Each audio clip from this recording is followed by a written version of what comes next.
नवरात्रि के दूसरे दिन की आप सभी को हार्दिक शुभकामनाएं। माँ दुर्गा की नवशक्ति का दूसरा स्वरूप ब्रह्मचारिणी का है। यहाँ ब्रह्मा का अर्थ तपस्या से है और माँ दुर्गा का यह स्वरूप भक्तों और सिद्धों के अनंत फल देने वाला है। इनकी उपासना से तप, त्याग, वैराग, सदाचार और संयम की वृद्धि होती है।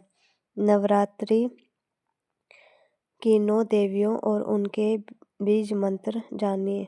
ब्रह्मचारिणी का अर्थ तप की चारिणी यानी तप का आचरण करने वाली देवी का यह स्वरूप पूर्ण ज्योतिमय और अत्यंत भव्य है।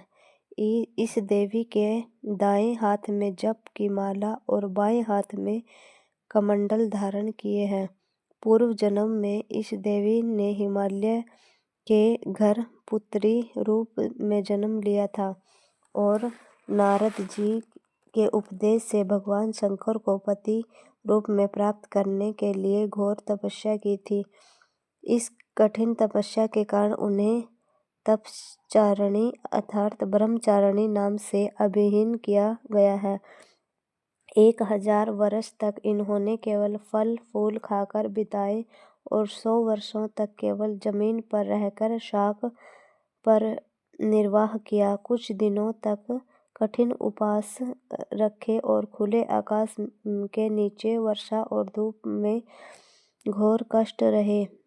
3000 वर्षों तक टूटे हुए बिल्व पत्र खाए और भगवान शंकर की आराधना करती रही।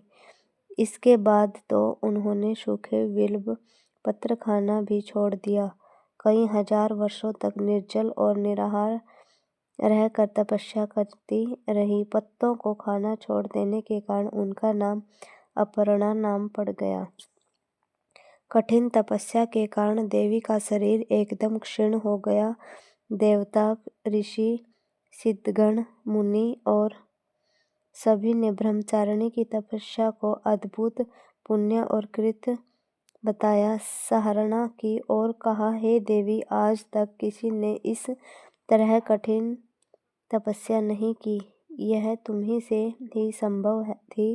तुम्हारी मनोकामना पूर्ण होगी और भगवान चंद्रमौली शिव जी तुम्हें पति रूप में प्राप्त होंगे। जब तपस्या छोड़कर घर लौट जाओ, जल्द ही तुम्हारे पिता तुम्हें बुलाने आ रहे हैं। इस देवी ने कथा का सार यह है कि जीवन के कठिन संघर्षों से में भी मन विचलित नहीं होना चाहिए। माँ ब्रह्मचारिणी देवी की कृपा से सर्व सिद्धि प्राप्त होती है। दुर्गा पूजा के दूसरे दिन देवी के इसी स्वरूप की उपासना की जाती है।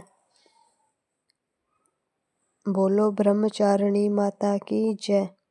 वीडियो को लाइक, शेयर, सब्सक्राइब करें। धन्यवाद। जय माता दी।